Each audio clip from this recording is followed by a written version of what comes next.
Today we continue our parish reading of Evangelii Gaudium, the Joy of the Gospel by Pope Francis. But before we do that, just a thought from today's reading from the prophet Amos, chapter 8, from verse 44 to 12. The passage is about the injustice, what we today would call social injustice, committed against the poor by the rich. How they exploit them, manipulate them to gain profit from their life. But this sentence here from Prophet Amos, that day it is the Lord who speaks, I will make the sun go down at noon and darken the earth in broad daylight. This scene recalls the death of our Lord Jesus Christ on Good Friday, when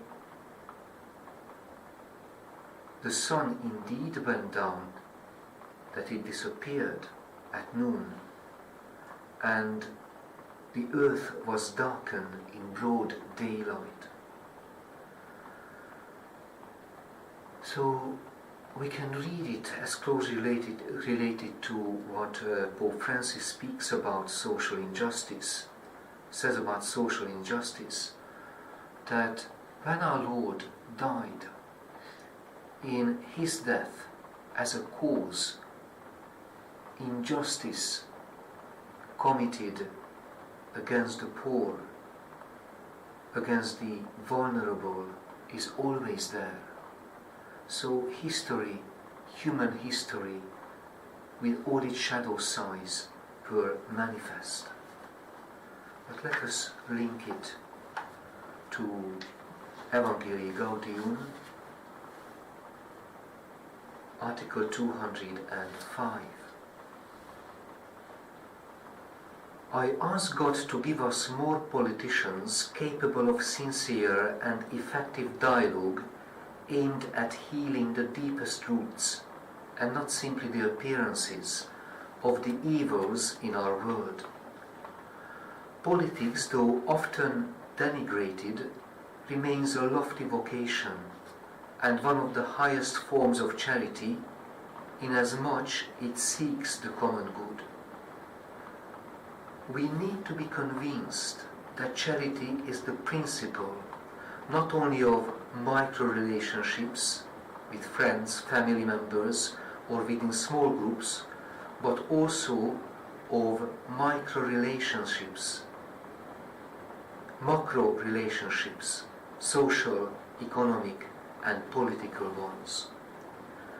I beg the Lord to grant us more politicians who are genuinely disturbed by the state of society, the people, the lives of the poor. It is vital that government leaders and financial leaders take heed and broaden their horizons, working to ensure that all citizens have dignified work, education and healthcare. Why not turn to God and ask Him to inspire their plans? I am firmly convinced that openness to the transcendent can bring about a new political and economic mindset which would help to break down the wall of separation between the economy and the common good of society. Economy, as the very word indicates, should be the art of achieving a fitting management of our common home, which is the world as a whole. Each meaningful economic decision made in one part of the world has repercussion everywhere. Consequently, no government can act without regard for shared responsibility.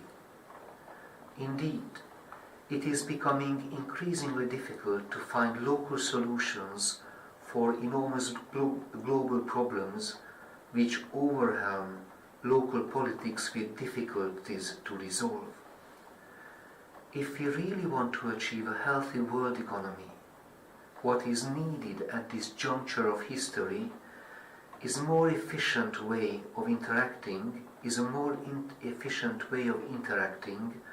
which with due regard for the sovereignty of each nation ensures the economic well-being of all countries, not just a few.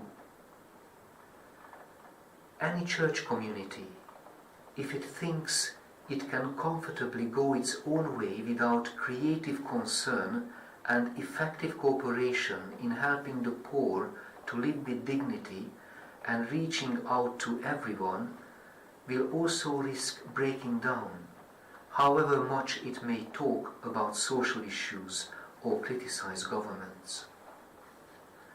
It will easily drift into a spiritual worldliness camouflaged by religious practices, unproductive meetings, and empty talk.